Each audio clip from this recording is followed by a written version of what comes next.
Hello दोस्तों, एक बार फिर से आप सभी का बहुत बहुत स्वागत है। आप सभी का अपना यूट्यूब चैनल आरके स्टडी पे। मैं हूं रविंद्र कुमार गैज। आज आप सभी के लिए डाटा स्ट्रक्चर यूजिंग सी का 7वां लेक्चर है, जिसमें आज हम लोग वेरिएबल के बारे में डिस्कस करेंगे। ठीक है, आज का सेशन जो हमारा होने वाला है व्हाट इज अ वेरिएबल और टाइप ऑफ वेरिएबल। ठीक है, और टाइप ऑफ वेरिएबल में हम लोग दो टाइप पढ़ते हैं, ग्लोबल वेरिएबल और लोकल वेरिएबल, जो हमने पिछले क्लास में आप सभी को हिंट दे दिया था जब हमारा 6ठा लेक्चर हो रहा था। ठीक है, आज 7वां लेक्चर है, जिसमें आज हम लोग वेरिएबल्स के पूरे जितने भी होते हैं पूरा डिस्कस करेंगे, और इसमें प्रोग्राम्स जो हैं किस तरह से लिखे जाते हैं ये भी आप सभी को बताएंगे, जो कि आपका 3rd सेमेस्टर में वेरी इंपॉर्टेंट है। तो आप सभी लोग इसको बिल्कुल मत मिस कीजिएगा, ये आप सभी का 5 नंबर में आते हैं। ठीक है, वीडियो स्टार्ट करने से पहले अगर चैनल पे नए हो तो सब्सक्राइब कर लीजिएगा, वीडियो पसंद आएगी तो लाइक कर लीजिएगा। ठीक है, अपने दोस्तों के साथ भी शेयर कीजिए, जिससे कि और हमें पढ़ाने में आपको आसानी हो। ठीक है, तो गाइज सबसे पहले यहाँ पे हम लोग वेरिएबल के बारे में जानेंगे कि वेरिएबल क्या होते हैं। देन आप यहाँ पे भी हम सभी लोगों को पता चल जाएगा कि इसके जो टाइप्स हैं किस लिए यूज करते हैं। ठीक है, तो जो हमारा बेसिकली जो वेरिएबल होता है, वेरिएबल एक स्टोरेज एरिया होता है जिसको प्रयोग करके डेटा को स्टोर करने के लिए उपयोग किया जाता है। सिंपल भाषा में यहाँ पे हम लोग समझेंगे कि जो हमारा वेरिएबल होता है एक स्टोरेज एरिया होता है। ठीक है, स्टोरेज एरिया का कहने का मतलब होगा कि जैसे कि हमारा मेमोरी क्या होता है, मेमोरी हमारा स्टोर करने की एक जगह होती है, उसी टाइप का वेरिएबल जो होती है वो हम लोग प्रोग्रामिंग में स्टोरेज करने की एक एरिया होती है, जिसमें हम लोग क्या करते हैं, डेटा को स्टोर करते हैं। वेरिएबल डेटा को कंटेन किए रहता है, जिससे प्रोग्राम एग्जीक्यूशन के समय कभी भी बदला जा सकता है। यहाँ पे क्या कह रहा है कि वेरिएबल जो हमारा है वो डेटा को कंटेन किए रहता है, जिससे कि जब भी हम प्रोग्राम को एग्जीक्यूशन यानी जब भी हम प्रोग्राम को रन कराते हैं उस समय कभी भी उसके जो समय है या टाइम जो भी बोल सकते हैं, प्रोग्राम के समय कभी भी उसको क्या कर सकते हैं, बदल सकते हैं। ठीक है, वेरिएबल के बारे में और कुछ बताएं तो जैसे कि वेरिएबल एक नेम का एंटिटी होता है, जिसको हम लोग क्या करते हैं, प्रोग्राम में केवल एक वैल्यू को स्टोर करने के लिए यूज करते हैं। कितनी वैल्यू को, ओनली वन वैल्यू को स्टोर करने के लिए यूज करते हैं। ताकि इस सबसे इंपॉर्टेंट चीज़ यहाँ पे याद रख लीजिएगा कि जो हमारा वेरिएबल होता है एक नाम का एंटिटी होता है। एंटिटी को कहा जाता है जो कि प्रोग्रामिंग में केवल एक वैल्यू को स्टोर करता है। ठीक है, केवल एक वैल्यू को यहाँ पे स्टोर करता है। हमारा जो वेरिएबल है क्या करता है, हमारा एक स्टोरेज एरिया होता है प्रोग्राम में, जो डेटा को क्या करता है, स्टोर करता है। यानी कितने वैल्यू को, तो एक वैल्यू को स्टोर करता है। ठीक है, तथा यहाँ पे जो कह सकते हैं कि साथ ही इसकी जो वैल्यू प्रोग्राम की होती है एग्जीक्यूशन रन टाइम पर क्या करता है, चेंज हो जाता है। तो इस बात को सभी लोग समझेंगे जो कि यहाँ पे लिखा गया है। ठीक है, आगे हम लोग बात कर ले कि इसकी जो वेरिएबल होते हैं दो संख्याओं का जोड़ करने के लिए, ठीक है, इस टाइप में लिखते हैं। जैसे कि s इक्वल टू क्या हो गया, NUM। ठीक है, यहाँ पे लिख सकते हैं 1 + NUM2। ठीक है, तो इस तरह से इसको हम लोग ऐड को दिखा सकते हैं, इस तरह से हम लोग इस पर दर्शा सकते हैं। ठीक है, वेरिएबल को। तो इस बात को सभी लोग याद रख लीजिएगा कि वेरिएबल क्या है, एक हमारा एंटिटी है। ठीक है, एंटिटी यानी एंटिटी को कहा जाता है जो कि प्रोग्राम में केवल एक वैल्यू को स्टोर करता है, ओनली वन वैल्यू को स्टोर करते हैं। ठीक है, और यहाँ पे इसकी जो वैल्यू प्रोग्राम के एग्जीक्यूशन टाइम में या रन टाइम में क्या कर सकते हैं, चेंज कर सकते हैं। तो ये बात है यहाँ पे इंपॉर्टेंट है और याद रख लीजिएगा। ठीक है, आगे हम लोग यहाँ पे देखेंगे कि जो हमारा वेरिएबल है, वेरिएबल डिक्लेयर करने के बाद उसकी जो वैल्यू है या जो वैल्यू दी जाती है, इस वैल्यू को बराबर चिन्ह यानी इक्वल के द्वारा दी जाती है। जैसे कि यहाँ पे x = 5। अब ये प्रोग्राम में आप सभी को बताएंगे कि वेरिएबल का यूज x = 5 या a = 10 किस तरह से यूज करते हैं, क्योंकि आप जब तक प्रोग्राम देखेंगे नहीं तब तक आपको समझ में नहीं आएगा। तो अभी हम प्रोग्राम आप सभी को दिखाएंगे तो वहाँ पे आप सभी को पता चल जाएगा कि वेरिएबल होता क्या है। ठीक है, अब यहाँ पे हम लोग कहेंगे कि अब आप सभी से एक क्वेश्चन है कि यहाँ पे जो हमारा 5 है वो कौन सी वैल्यू है, इंटीजर वैल्यू है, फ्लोट वैल्यू है, या फिर यहाँ पे करेक्टर वैल्यू हो। आप नीचे कमेंट करके ज़रूर बताइएगा कि जो x = 5 है हमारा, ये 5 जो है वो हमारा किस तरह का वैल्यू है। क्योंकि पिछले क्लास आपने देखा होगा तो हमने उसमें बताए थे कि 5 हमारा क्या है, वो आप नीचे कमेंट करके बताइएगा। ठीक है, कभी भी वेरिएबल का प्रयोग करने से पहले इसे डिक्लेयर करना पड़ता है कि ये कितने नंबर तक हो सकते हैं। जैसे कि हमारा क्या नंबर लेना है, तो हम लोग किसको अगर वेरिएबल को यूज कर रहे हैं, डिक्लेयर कर रहे हैं, तो उसकी जो वैल्यू दी जाती है उसको इक्वल चिन्ह का यूज करते हैं। ठीक है, तो इस बात को सभी लोग याद रख लीजिएगा।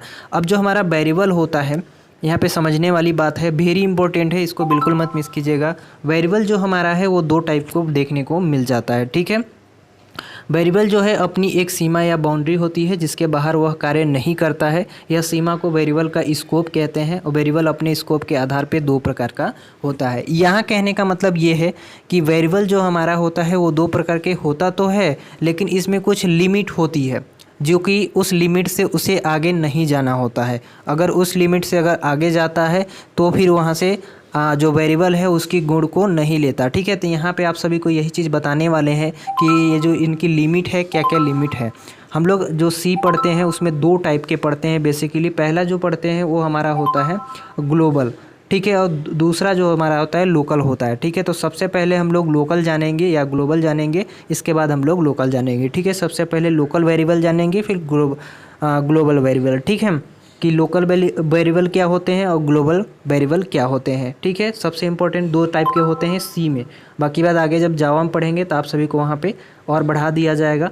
ठीक है, तो इस बात को यहाँ पे सभी लोग याद रखिएगा। देखिए, जो हमारा सबसे पहले ग्लोबल वेरिएबल की यहाँ पे बात कर रहा है। ठीक है, तो ग्लोबल वेरिएबल जो हमारा होता है वो बेसिकली ऐसा वेरिएबल होता है जो कि हम लोग फंक्शन के बाहर डिक्लेयर करते हैं। कहाँ करते हैं? जो हमारा फंक्शन होता है उसको बाहर डिक्लेयर करते हैं। और यहाँ पे जो ग्लोबल वेरिएबल का प्रयोग सभी फंक्शन में हो सकता है। यहाँ पे कहा जा रहा है जो ग्लोबल वेरिएबल है अधिकतर हम लोग यहाँ पे क्या करते हैं, इसको हम लोग फंक्शन के बाहर यूज करते हैं। ठीक है, ध्यान से याद रख लीजिएगा कि जो ग्लोबल वेरिएबल होता है, ठीक है, वो हम लोग फंक्शन के बाहर डिक्लेयर करते हैं। ठीक है, और वेरिएबल का प्रयोग सभी फंक्शन में कर सकते हैं। माने ये अगर बेसिकली अगर हम लोग बात करें ग्लोबल वेरिएबल की तो इसको हम लोग फंक्शन के अंदर बाहर दोनों यूज करते हैं, लेकिन ज़्यादातर यहाँ पे हम लोग फंक्शन के बाहर डिक्लेयर करते हैं। अब किस तरह करते हैं आप सभी लोग को प्रोग्राम में बताएंगे। ठीक है, अब यहाँ पे हमारा लोकल वेरिएबल है तो जस्ट उल्टा है। लोकल वेरिएबल एक ऐसा वेरिएबल होता है जो फंक्शन के अंदर डिक्लेयर होता है। जो लोकल वेरिएबल का प्रयोग केवल वहाँ पर होता है जहाँ पर फंक्शन डिक्लेयर करना होता है।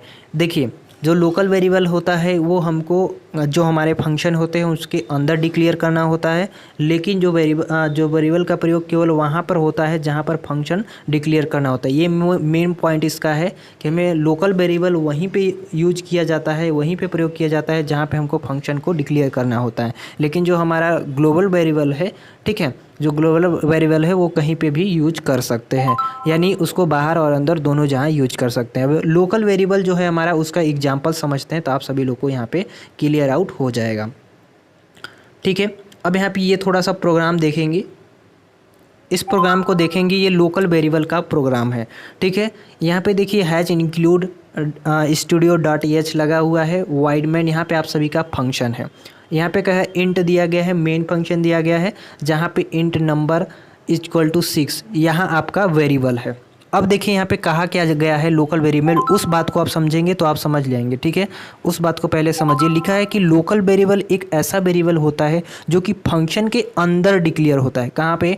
फंक्शन के अंदर डिक्लेयर होता है। ठीक है, तो देखिए हमारा फंक्शन जो है वह उसके अंदर डिक्लेयर होगा। फंक्शन कहाँ है हमारा फंक्शन यहाँ पे है। देखिए वाइड मेन फंक्शन इंट क्या दिया गया, इंट मेन यहाँ पे जो हमारा फंक्शन है उसका अंदर डिक्लेयर किया गया है। किसको? वेरिएबल को। किसको? वेरिएबल को। ठीक है, तो ये हमारा क्या हो जाएगा, लोकल वेरिएबल हो जाएगा। लोकल वेरिएबल क्या होता है, जो कि फंक्शन के अंदर यूज किया जाता है। तो इस बात को क्लियर हो गया आप सभी को।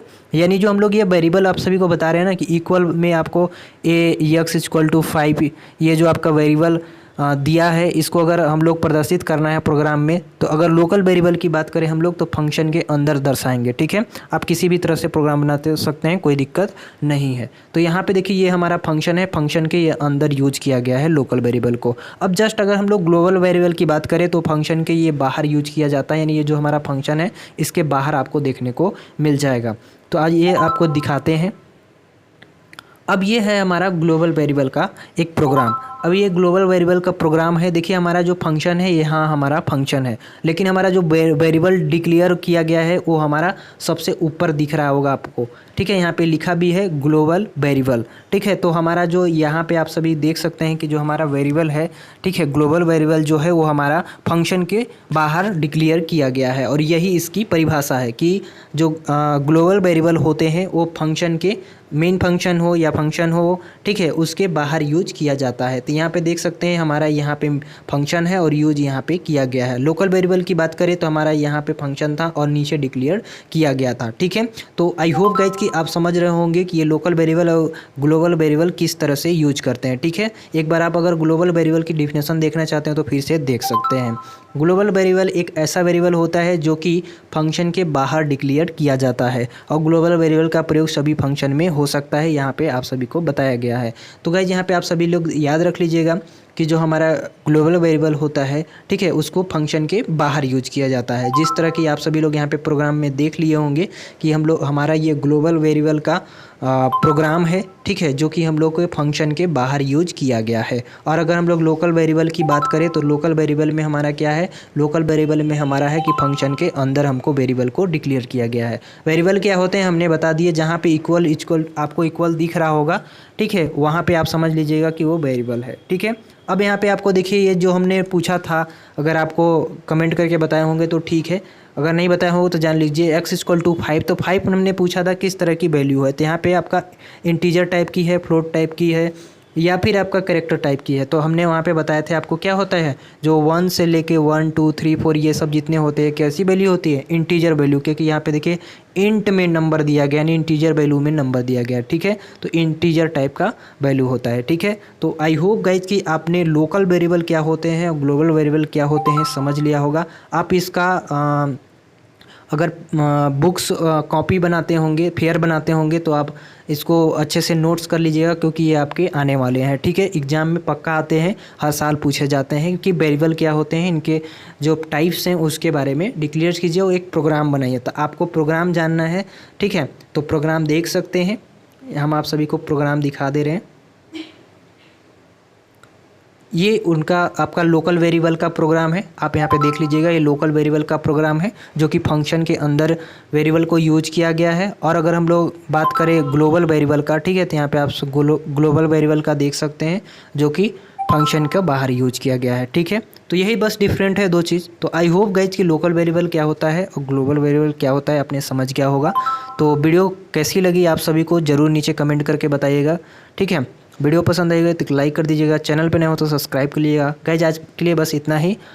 नेक्स्ट डे होगा 8वां हमारा जो लेक्चर, जो कि इस चैप्टर का नहीं, फर्स्ट चैप्टर का लास्ट दिन होगा। जो 8वां लेक्चर होगा वेरी वेरी इंपॉर्टेंट है। कंस्टेंट क्या होता है, कंस्टेंट बार बार पूछा जाता है, क्या होता है, कितने प्रकार के होता है, उस क्लास को बताएंगे। इसके बाद पहला चैप्टर आपका समाप्त हो जाएगा। फिर हम लोग नेक्स्ट चैप्टर से स्टार्ट करेंगे, जो हमारा नेक्स्ट चैप्टर क्या है, एरे है, ठीक है। तो बस गाइज आज के लिए इतना ही, मिलेंगे वीडियो में, तब तक के लिए जय हिंद।